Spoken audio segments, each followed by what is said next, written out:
em Atos dos Apóstolos, capítulo 12, versículo 11, a palavra é muito clara. Quando Pedro recebe o milagre do Senhor através de um anjo, né, meus irmãos? Aleluia, Então, glória a Deus. nós queremos falar para cada um que assim como Deus foi com Pedro naquele momento, naquela situação, Ele continua sendo com cada um de nós, com você e comigo hoje ainda, porque o nosso Deus é o mesmo, Ele não muda, Ele é o mesmo ontem, hoje e eternamente. Então, assim como o Senhor livrou Pedro daquela prisão, eu creio com toda a convicção, com todo o meu ser, com toda a minha alma, que no futuro bem breve, o Senhor também vai livrar a igreja desta prisão que está passando neste momento. A igreja está passando por um momento parecido com o que Pedro passou, aonde estava preso em suas residências, né? Embora fosse bem diferente, que tem muita gente que tem conforto na sua casa, ele pode estar até bem, só não pode sair. Mas Pedro estava numa situação difícil, né? Conta-se os historiadores que além dele ficar preso, ainda ficava acorrentado, né? De uma maneira que não poderia nem sequer ir ao banheiro, fazer as suas necessidades. Tudo isso Pedro enfrentou por amor do Senhor Jesus e por cumprimento da sua palavra, pois era o chamado dele.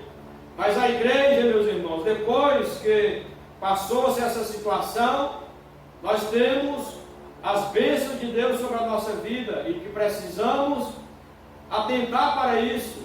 Aleluia, glória a Deus. Estava acontecendo porque estava sendo arrancado o estouro.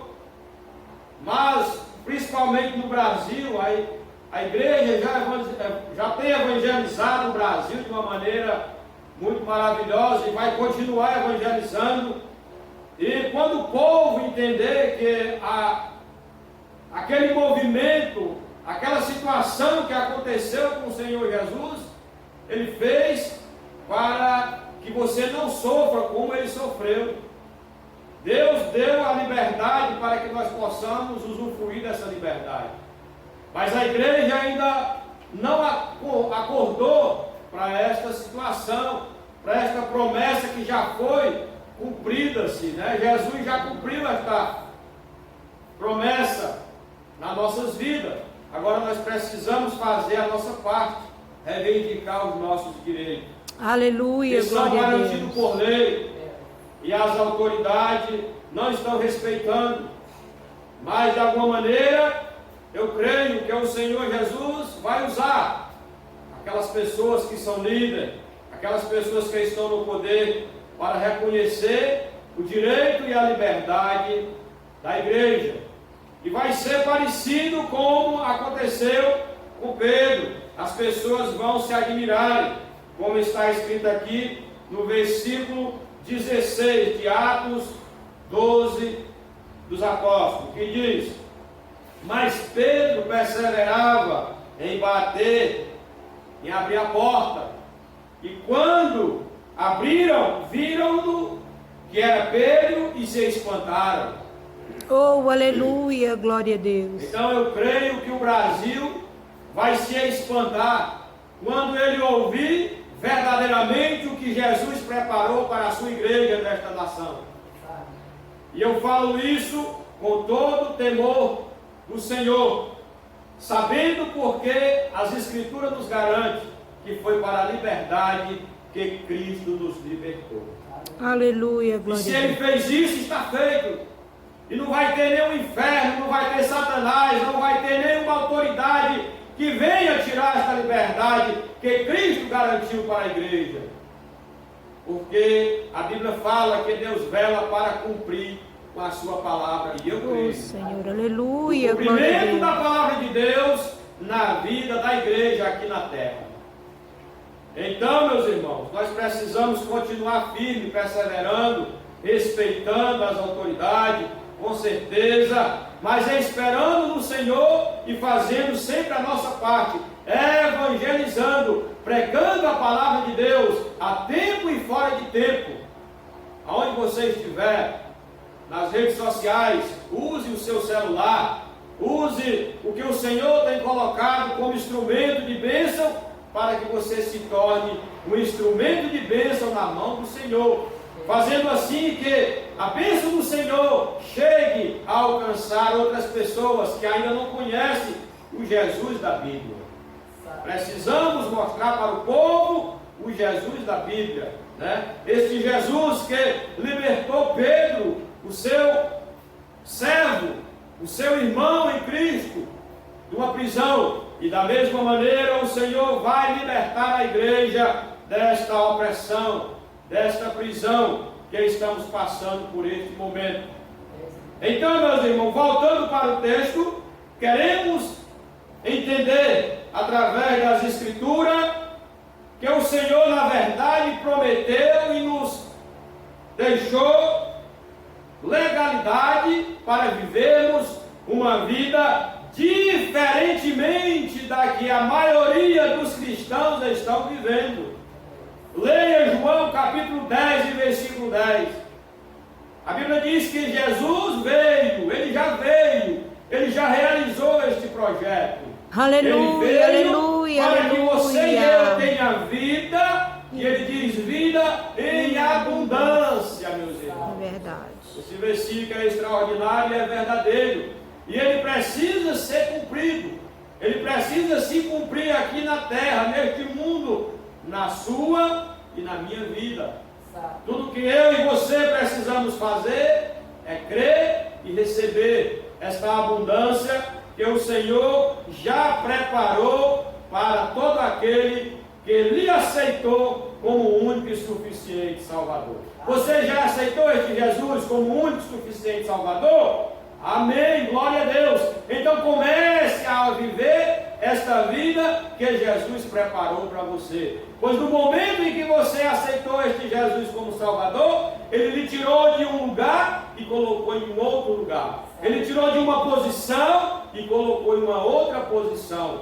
No mundo espiritual isso já aconteceu. Agora precisa acontecer na sua mente e o seu corpo vai corresponder de acordo com aquilo que você acredita quando desce ao seu coração.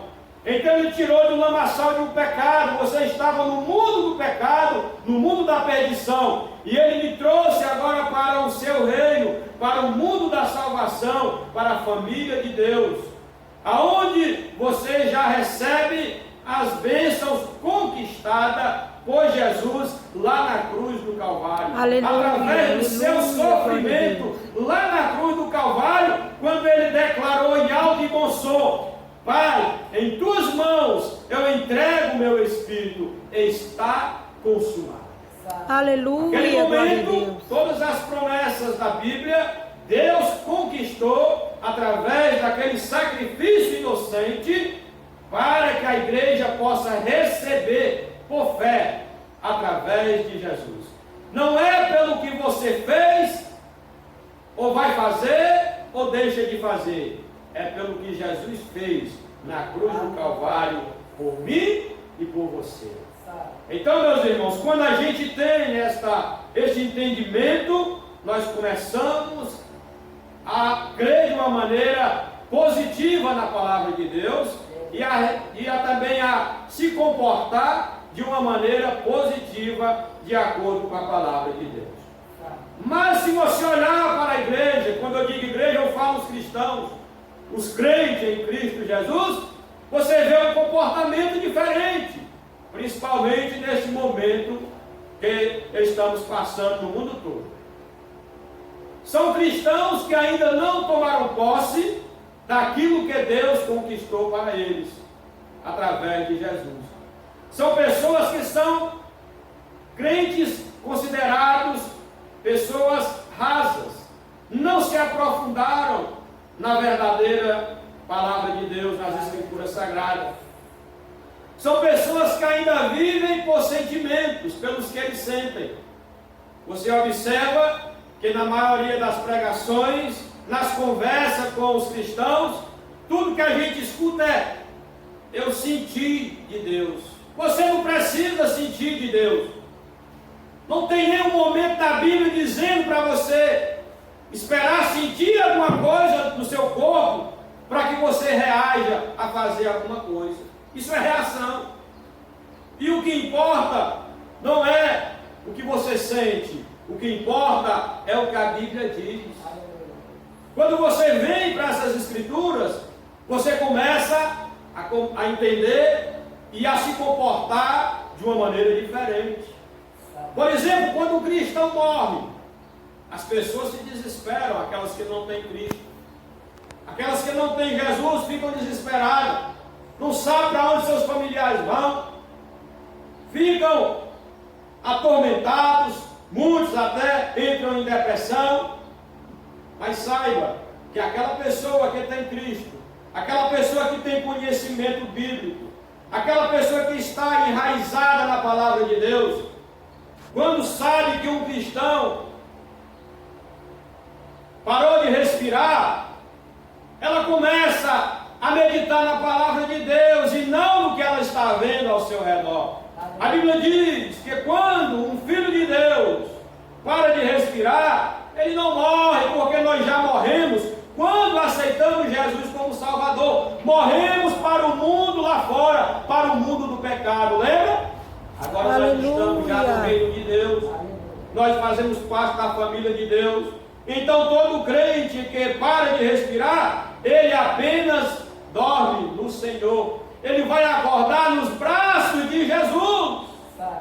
Aleluia. Então, se nós olharmos por esse lado, é lógico que a carne não quer ir para esse lugar. A carne gosta da terra, porque ela é feita do pó da terra. Mas na verdade, irmão, estas pessoas já passaram desta para melhor. Elas dormem no Senhor. Claro que ninguém tem pressa para isso, porque nós estamos na carne. Mas o nosso espírito, ele anseia por este momento. Então, pensando desta maneira, como é que você se comporta agora? De ver uma pessoa sofrendo aqui para sobreviver, muitas vezes até para poder comer, até para trabalhar. E nós estamos vendo aqui trabalhador sendo preso porque está lutando para trabalhar. E quando uma pessoa dessa passa para a glória, as pessoas, as famílias ficam desesperadas porque não sabem o que faz.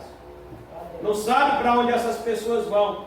Mas diferentemente, meus irmãos, de quem crê na palavra de Deus, fica tranquilo, porque sabe que aquela pessoa está nos céus, está nos braços do Senhor. Lá não tem mais dor, lá não tem mais enfermidade, lá não tem mais fome, lá não tem escassez, lá não tem Covid.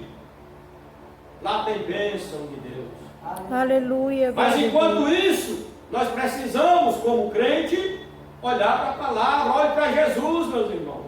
Então eu lhe digo uma coisa com toda sinceridade, com meu coração aberto: aquilo que eu tenho de mais precioso na minha vida, depois da minha família, é os conhecimentos que o Senhor tem colocado no meu coração de acordo com a palavra dele. É o que me dá sustento, é o que me dá base para que eu possa viver uma vida feliz aqui na terra, enquanto o Senhor me manter aqui. Independente do que aconteça ao meu redor, eu estou firme, feliz em Cristo Jesus. Porque nós já saímos daquele lugar de sentimentos. Então, tem pessoas que dizem: se Deus falar comigo, se eu sentir de Deus, eu vou evangelizar para fulano de tal, vou evangelizar para o feiticeiro, nada contra, vou evangelizar para o macumbeiro, nada contra a prática de cada um desses. O próprio Deus deu liberdade. Mas o que é que a Bíblia diz a respeito disso? É que quando eu sentir algo, eu devo evangelizar para alguém? Não. A Bíblia diz: ide por todo o mundo, por cada pessoa, e pregue este evangelho a toda a nação. Então, quando nós paramos para olhar para a palavra, ela não tem a ver com o que eu sinto ou deixe de sentir, meus irmãos. O sentimento é seu, da sua carne, que você tem que olhar para o que a palavra de Deus diz. Então, em qualquer momento, em qualquer situação, procure obedecer e fazer, executar da melhor maneira possível aquilo que o Senhor tem te mandado fazer, aquilo que Deus tem falado com você. Então Pedro passou por essa situação porque ele estava fazendo o que Jesus mandou ele fazer. Era a missão dele, era o propósito dele. Assim é o propósito dos missionários, aqueles que estão chamados de Deus, a missão de ir para as nações proibidas, evangelizar, vão passar por situações parecidas com a de Pedro, mas não é o nosso caso aqui no Brasil. Deus já deu liberdade para nós evangelizarmos aqui no Brasil, meus irmãos. Então, podemos ver que o Senhor preparou esta vida maravilhosa para toda a igreja. Se você for lá em Tiago, capítulo 5, do 14 ao 16, você vai comprovar que Jesus está para sarar os doentes, né? Ele quer ser o seu médico. Se você estiver precisando de uma cura, busque a Jesus, fale com Jesus, aceite esse Jesus como Salvador e receba por fé a cura, porque por onde Jesus passava, ele andava fazendo bem e curando a todos os que estavam enfermos e que aparecia na sua frente. Então apareça na frente de Jesus com o seu problema, com a sua enfermidade que lhe acometeu e receba a cura por fé em nome de Jesus. Ele diz novamente lá em Marcos capítulo 5 e versículo 36, que se você está com medo, ele lhe dá coragem. Você está com medo de pregar o Evangelho? Peça coragem a Jesus que ele lhe dá. Eu estou pregando o Evangelho aqui na igreja, eu não estou na minha casa, porque a lei dá esse direito, e eu estou dentro da lei. É uma brecha que o Senhor tem deixado para a igreja. Glória a Deus por isso. Então nós estamos gravando para as pessoas que estão presas em casa possam ouvir esta palavra e ser alcançada pelas redes sociais através desta mensagem. O amor de Jesus, a salvação de Jesus, a cura que Jesus conquistou para você, a cura que tanto Deus já preparou para você. Ele fala também lá em 2 Coríntios, capítulo 8, versículo 9, se você está pobre, ele o enriquecerá. Ele confirma lá em Apocalipse, capítulo 13, versículo 18. E aqui não fala somente de dinheiro, fala de riqueza em todas as áreas. Porque quem tem paz, tem riqueza, meus irmãos. Tem pessoas que é tão pobre, que tudo que ela tem na vida é dinheiro. Mas ela não tem amor, ela não tem felicidade e principalmente ela não tem paz. Então quando Deus fala do enriquecimento para o ser humano, ele fala em um âmbito geral. 360 graus, né? É geral em todas as áreas da sua vida, Deus quer te fazer prosperar. A Bíblia diz lá no Salmo 1 que tudo que você fizer, Deus faz porque prospere. Essa é a bênção de Deus na vida do crente, daquele que aceitou a Jesus como Salvador com convicção, independente de situação. Saiba que a provisão vem depois da decisão. Em termos contrários, a sua posição vem antes da provisão. Quando você toma posição, aquela posição que Deus conquistou para você, lhe tirou de um lugar e colocou em outro, quando você se posiciona, aí então Deus manda a provisão, as bênçãos vêm sobre a sua vida. Mas antes vem a posição, depois vem a provisão de Deus na sua vida. Se você olhar também lá para o capítulo 6 de João, o versículo do 1 ao 13, você vai ter lá a confirmação de que se você está faminto, ele sacia a sua fome, independente da sua situação. que você estiver passando nesse momento, ore ao Senhor, que Ele vai suprir a sua necessidade, porque é uma promessa dEle. Então aceite Jesus e tome posse dessa bênção, dessa promessa, e creia e receba a provisão de Deus na sua vida, nessa situação, em nome de Jesus. Lá em João capítulo 14, versículo 1 ao 18, em resumo, quando nós lemos lá, nós podemos também entender que se você está triste, Ele consola o seu coração.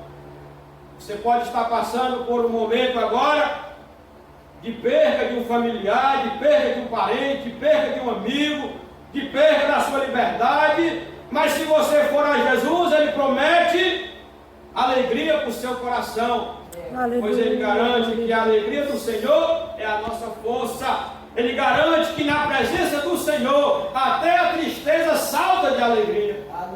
Então busque neste momento tão difícil que você possa estar passando, está na presença do Senhor. Leia a sua palavra, entue louvores ao Senhor, cante ao Senhor, escute louvores do Senhor, tire um tempo para fazer o seu devocional ao Senhor, que Ele vai com certeza se aproximar de você e lhe suprir tudo aquilo que você estiver necessitando, em nome de Jesus, porque Ele é um Pai amoroso, Ele é um Pai que ama, Ele ama tanto que Ele enviou o seu único Filho para morrer na cruz do Calvário, inocentemente, para te salvar, para conquistar todas essas vitórias, todas essas bênçãos para você. Também podemos ver lá no Salmo 132 e versículo 8, que se você está inseguro, Ele mostra o caminho para você. Certa vez eu passei uma situação parecida, não sabia para onde eu ia, não sabia a quem eu seguia. Me aproximei da leitura da palavra de Deus, então Deus falou fortemente ao meu coração, algo que eu poderia decidir, que eu tinha que tomar decisões, e foi as decisões mais acertadas que eu fiz na minha vida. Ele confirma isso também lá em Isaías capítulo 30 e versículo 21, que se você estiver inseguro, Ele lhe mostrará o bom caminho. Foi Ele mesmo que disse com suas palavras, o Senhor Deus, eis aí o caminho do bem e o caminho do mal. E Ele ainda dá a dica, Ele diz, escolhe, pois, o caminho do bem. Então a decisão é sua, a escolha é sua, mas se você decide, se você escolhe aceitar a Jesus nesse momento, é a melhor decisão da sua vida. Entregue a sua vida a Jesus, aceite Ele como seu único e suficiente Salvador, e Ele cuidará da sua vida, da sua família, pois a Bíblia diz, entrega o teu caminho ao Senhor, confia nele, que o mais Ele fará. Creia no Senhor Jesus e será salvo tu e os da tua casa. Os teus familiares vão ser todos salvos através de você. A porta da salvação vai se abrir e todos eles vão ser abençoados e alcançados através da sua vida, do seu testemunho, da sua decisão, em nome de Jesus. Que Deus em Cristo continue nos abençoando. Vamos orar mais uma vez com o presbítero Mauro e logo em seguida estaremos ministrando a bênção apostólica.